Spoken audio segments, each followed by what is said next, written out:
and humanity. And that's why that happens. Community and humanity. You think those are just basic human needs? Yes, yes. I do think that, especially with healing, like if you think of healing as a concept, we don't heal in isolation. Isolation is what they Yeah. do to people in prisons to punish them. It is one of the worst things that you can do to a human being is to isolate them. And so if you think about healing, it's the opposite of that. It's connecting with people, it's community, it's It is engaging. literally the brain growing. I find that to be so fascinating. You are writing neural pathways your entire life. Your brain is literally growing. And it blows my mind.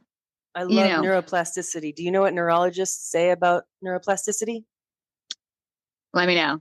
Neurons that wire together, oh, neurons that fire together wire together. I almost messed that up.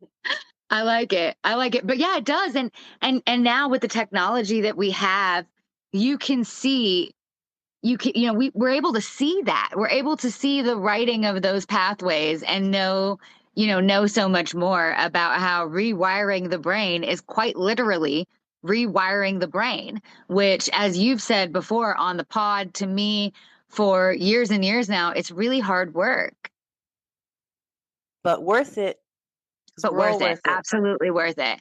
And that brings me so easily into my next question, which is it normal to feel uncomfortable in therapy at first, or is that a red flag? Absolutely normal to feel uncomfortable. Absolutely normal to come in and feel like I don't know what I'm supposed to talk about or I don't know what to talk about. And you know what they say about like sometimes when you take medication, you might feel worse before you feel better. Therapy is kind of the same way, especially depending on the modality. Things like prolonged exposure, trauma informed cognitive behavioral therapy, certain types of things, you might feel a little bit worse as you dive into the wound before you feel better. And so it's helpful to stay the course, even Right. if it's hard to see the light at the end of the tunnel. I love that.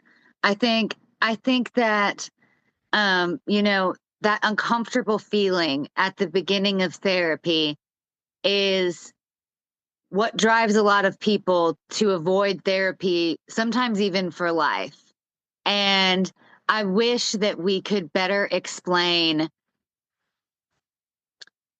what you just said to everyone. I wish that was something that was disclaimed at the very beginning. You will be uncomfortable. Don't stop. Just like a disclaimer on prescription medication, but a disclaimer on talk therapy. FYI, you're going to be uncomfortable. You And have that's how to you you have to grow. continue. If you think about when you grow, I think there's a cliche quote. I can't really quote it because I can't think of what it is, but something about like our growth happens just outside of our comfort zone. I love that. Growth happening outside of the comfort zone. I don't know that one can grow if they are in their comfort zone, because why do you need new pathways if you're doing the same thing over and over again? You have That's to try literally something different. that's the definition of insanity. Doing the Yeah. same thing over and over again and expecting different results. Which, my neurodivergent buddies, we aren't talking about you. Routine and liking what you like is just fine. You are not insane. I'm not talking to you. She is not talking to you. You're not crazy. But on an overall schema of life, you cannot repeat the same thing over and over again in every scenario. And it is insane and also impossible to grow under those circumstances.